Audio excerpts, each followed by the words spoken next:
you. Where are you from, Allison? Because like I tried doing research on your life, and there's a misconception that you were a former guitarist for the Donnas, and I'm like, that's the wrong Allison Robertson. So I'm like, I don't think that's her. But just tell me about a little bit about yourself, whatever you wanted to say, because I'm very curious about how we got to this point.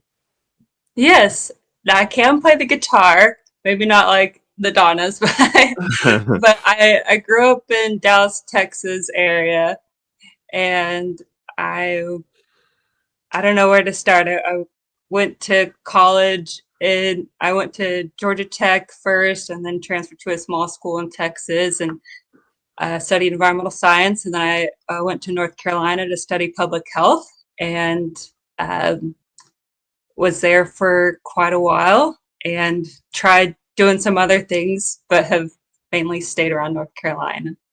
Allison, when did you figure out, acting might be for you? Like, we're going to get into how terrific you are. Like, you were Allison. For me, you were the secret sauce behind the accountant too. Like, I was like so pumped. Like when I left the theater, it was your performance I was thinking about. So like, it has that meaning. So you were so good. So just talk about like where you got that love and just kind of, because the way you got the part is really interesting. But I'll let you take this on. Yes, thank you. I was in choir through from elementary school through high school and same college, and did a little musical theater in junior high. So a little bit of a spark started with the show choir. I had a wonderful choir teacher in junior high, and I made my stage debut as Sarah Brown in Guys and Dolls. Very nice. But stayed in choir through high school because I was mostly concentrating on studies. And then when I went to graduate school, I kind of reached a burnout point and went back, not went back, but tried out some acting classes at the local art center and had another wonderful teacher whom I credit a lot of my development as an actor to today. And then I met some other people, local filmmakers, and we grew from there. Let me ask you this, Allison. Did any of the teachers that clearly influenced your life, any of the mentors, did they reach out to you after seeing The Accountant too? Did they say, "Oh my God, we're so proud of you"? Anything like that? No, they have not yet. So I want to reach out to them, though. I've been Yeah. meaning to email them and let them know. But no one's reached out to me yet. Yeah, I have to say, it's amazing how you got this part, right? So you got this part through like a self tape, is that correct? Or what's the term I'm looking for? Is that it, Allison? Self tape or Well, yes, self submission, and self then I submission? did a self tape. Yes. For you to believe in yourself and to go that step, that's awesome. Like I'm so like most people, for those listening or watching, many times the roles are set up through a third party, whether it's a agent or what have you, right? So like you went out of your way to say, hey, wait a second, like I can do this. Like this is a part for me, right? I'll let you take it from there. I'll shut my big mouth. Oh, well, it's funny. I started out applying for acting roles through word of mouth or through Facebook, and was actually not introduced to Actors Access until later, and was a little opposed to using it because you have to pay for a subscription. And I thought I don't want to pay to apply for jobs, but then I learned it's the mainstream. It's a platform for agents and actors alike to use. So I decided, okay, I'm going to pay for the subscription, try this out, and then just submitting to hundreds of things and maybe getting a handful of auditions here and there. And I mainly focused on creating my own content for several years. I produced my own short films, acted in friends' short films. I'm still editing my own feature film, writing another screenplay, several Wow. screenplays. So the Actors Access is kind of a little boost um, to where I was saying, I'm going to do my thing no matter what. And I hope and I intend to get something to accelerate my career forward, hopefully. And the part of Justine came around, and I just sent my information, and the casting director immediately got me an audition, and it went from there. I met Gavin and Lynette a couple days later. Yeah, Gavin's pretty special. Let me ask you this. So, Allison, when you meet with them, are they asking you questions about the part to make sure you understand what they want from you? Are there questions that you have for them? How does that work out, Allison? I mean, obviously, if there's something that's personal or you want to share, you don't have to. But like, what from your end? What were they asking of you? What were they trying to get a feel for? You think? Yes, you say Gavin's special, and he is both. And Lynette is has a great background in the neurodivergent area of the film as well. So, For sure. them together, they were very receptive to my commentary on the first accountant, and uh, let me, you know, give my piece about what I thought about the movie, and asked me, "Are you interested in doing the next one?" And I said, "I must do this movie after seeing the first accountant."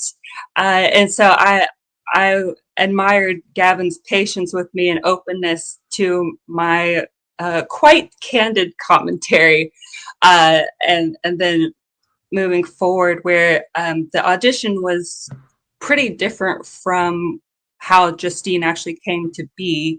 Right. It was written, it was definitely written quite differently beforehand, and then we developed, along with the writer Bill and the director Gavin, to make I don't know how Justine came out in the second movie.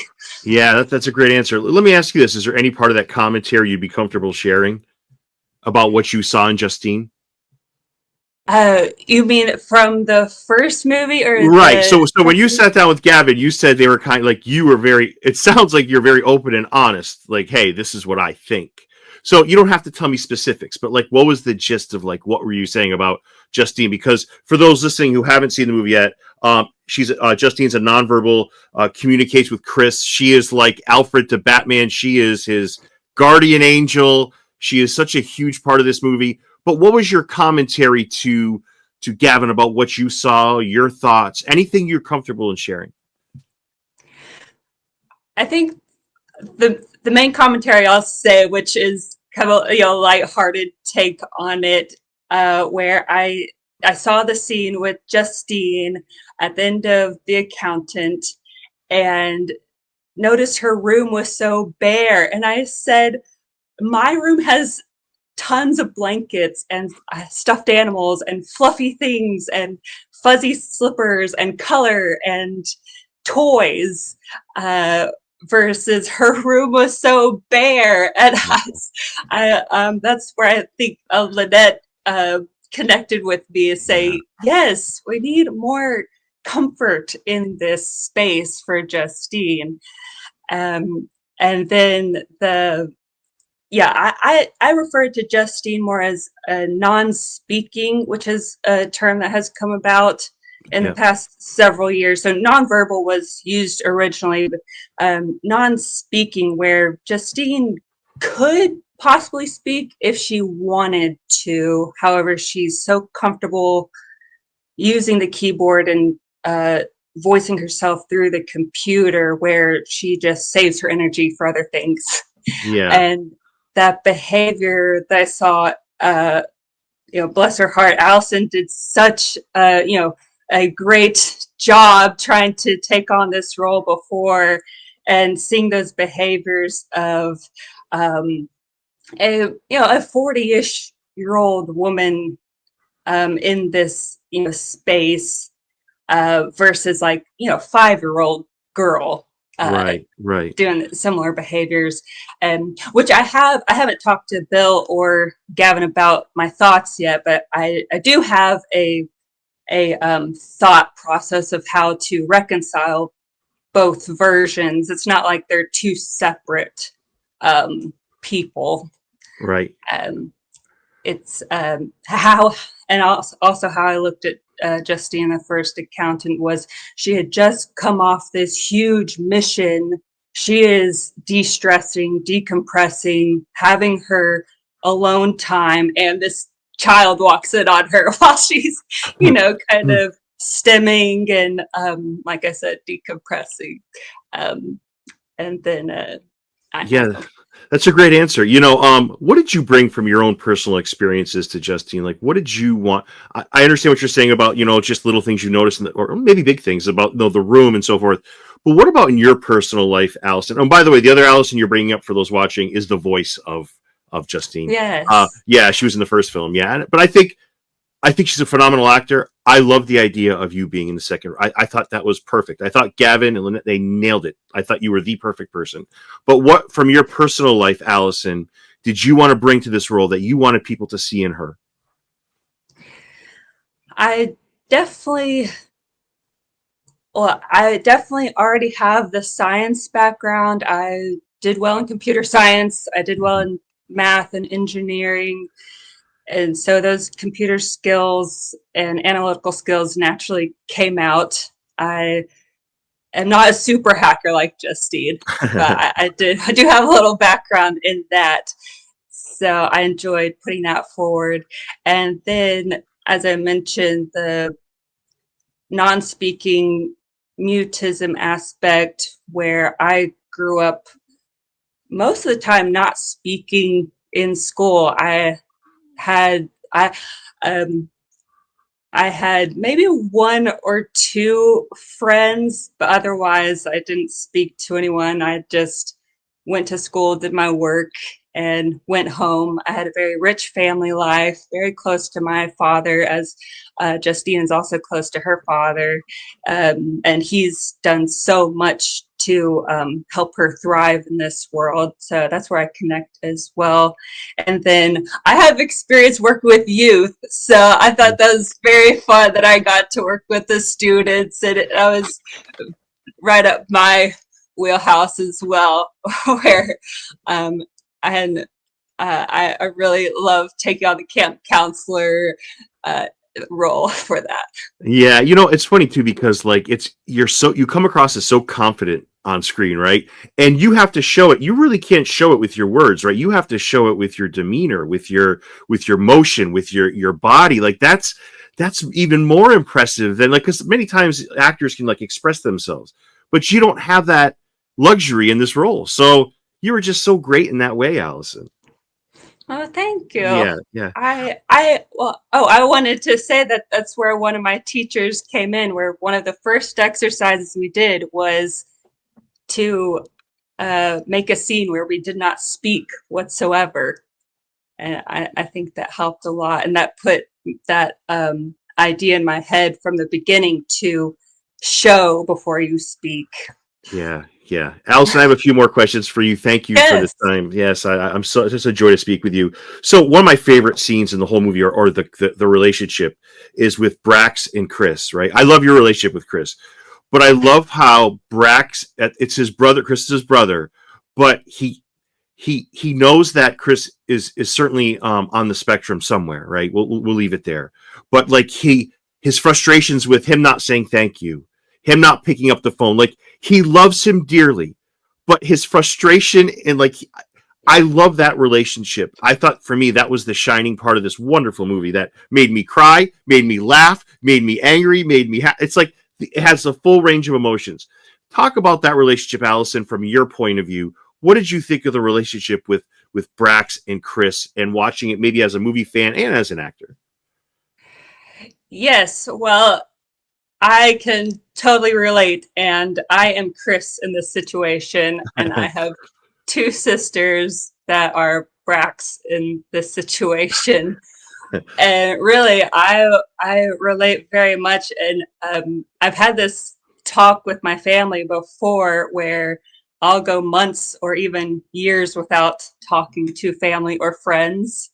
And I say, I still love you. I just don't feel the need to talk to you. Uh, versus uh, other siblings or friends can talk every day. I can talk to someone with years in between at a time and not think of anything of it. So I've had to develop that cognizance for myself with my own family and friends too, to communicate more frequently.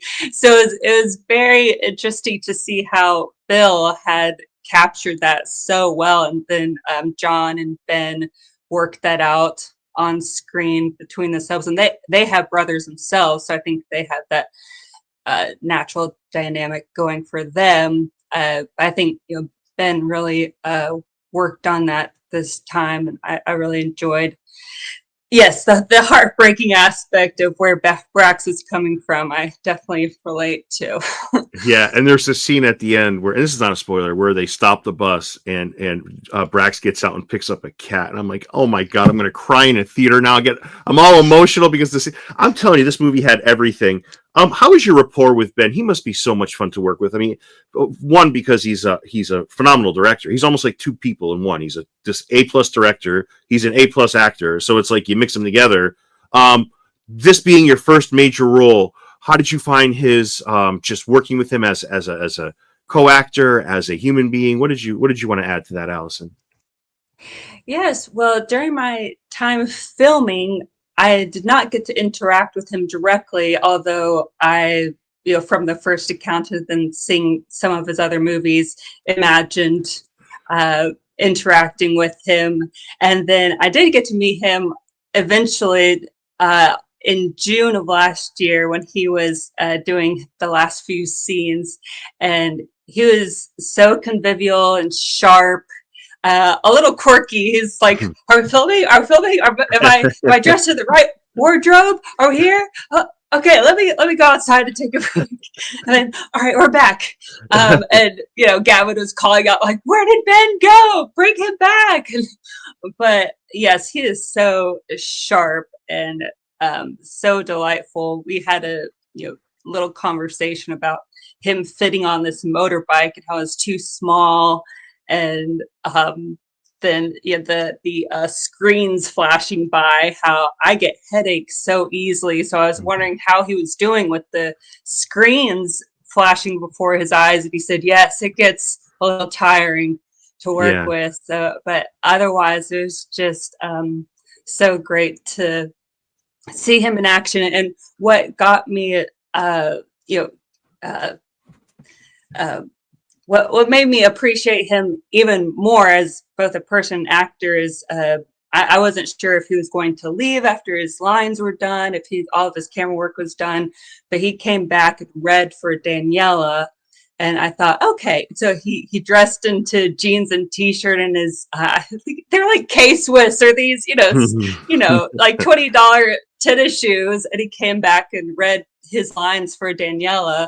I really enjoyed and appreciated seeing that he was going to hang out to finish the scene with his scene partner. So. And the photo on the screen is of you and Matt and Ben. They seem like they're really, really good people. Like they from the outside looking in. Yes, Matt David was fun to meet. We kind of had a little staring contest at Austin, kind of sizing each other up of, what is this person all about? But he, after we kind of warmed up, he's really enjoyable, and his wife is so lovely. And my dad got to meet Matt Damon, but had no idea who it was because he had the beard, and we were backstage. And then later, my dad was just so elated that he met Matt Damon. That's very cool. That is very cool. So a lot of fans of the movie really comment how the Harbor Neuroscience Academy is very similar to Xavier's School for the Gifted Youngsters and the X-Men. Do you see that similarity, and do you agree with it? It does seem that way, and I have gotten that comment and feedback. I will say that it is quite a typical day for a neurodivergent group of students who love to work on the computers. It's not unusual for a student with a particular interest in computer science to be on the computer for 10 hours a day and learn those skills and become super proficient at that skill. So I'd say it's not far off, and of course it is a movie, and of course hacking into a government drone is probably a little beyond what we should have been doing Yeah. but as far as students or Justine being able to do that and become super hackers is, in my mind, totally attainable if you're at it every day. Yeah, and it's a monster compliment, by the way, for them to say that. I think it's such. Let me ask. Yeah. Yeah, how do you think Ben does as who's somebody who's not on the spectrum as playing somebody that's on the spectrum? Am I using that terminology correctly, Allison? Is spectrum the right word, or should I be using another word or phrase? Ugh, I don't know if I'm the best person to ask that. I've had my own conflict on how to define autism or autism spectrum disorder or being on the spectrum Mm-hmm. because of such a wide array of different abilities and intelligence and capacities. So, being on the spectrum is fine. Yes. Yeah. How do you think Ben does as playing somebody who is not in real life and then on the camera? How do you think he gets down the little nuances of his character? Do you think he nails it? Yes, I think he did so much more study and training for the second one. And then seeing him in person, he has such a drive for his he has sorry he has such a drive for his craft and has um, a personality where he will stick with something to the end, to where I thought, I can believe that he can play someone on the spectrum by harnessing what he already has. Yeah, yeah, great answer. I'll end with this. What's your favorite part of Justine, and do you have a favorite scene? Oh, well, it's interesting to have filmed it and then see it in the movie. So my favorite part to see in the movie was when I I do a heavy sigh somewhere where we're finding Anais somewhere along the way, and Gavin did not tell me to do that. I just did it, and I thought it was so great that he caught that and put it in there, and it's just so great that it just came out naturally. So Mm. I think for me to have actually done a heavy sigh for the camera, but I don't know, my favorite part of filming was really just being there. I think actually designing my room was so much fun. I wish we could have seen more of the room. Jade made this mural or blew up this mural for me that is just beautiful fantasy scene behind the bed. And then I had stuffed animals and all of these beautiful toys, and I had a trampoline. So I jumped on the trampoline in between scenes. Um, um, I think my other favorite part of the movie was the last scene where I'm smiling and I'm seeing the Yeah, kids yeah, have that picture sign on the wall welcoming Alberto. yeah, yeah. You were pretty kick-ass in that movie, if you don't mind me saying so. Before I let you go, is there anything that you wanted to get out there? Anything you wanted to promote? The Accountant 2 is easily as of right now, early May, my favorite movie of 2025. My wife went, who never goes to the movie. She was crying. She was laughing. Like, it's the ultimate. It's why you go to the movies. Like, this movie has everything. And I'm sorry, I keep rambling. What is there anything that you wanted to promote? You mentioned some screenplays earlier. You mentioned some. I'll let you finish this. Yes. Let's see. What am I trying to promote? Oh, I'll just say to go out and support Gavin and all the producers who put out The Accountant 2. They waited a long time and worked really hard on it, and I love the experience. So go out and see it in theaters and stream it when it comes out. And then hopefully you'll see me more in other movies coming up. Yeah, and definitely an Accountant 3 if there is one, which I hope there is, because there's a lot of material here, and there's no shortage of stories, and it's just so much fun. And you have such a bright future ahead of you. It's unbelievable, and I'm very happy you made some time for me tonight, Allison. Have a wonderful evening, and I'll post this tomorrow after I edit. Thank you. Well, great. Thank you so much, Derek. Yeah, have a wonderful night. Take care.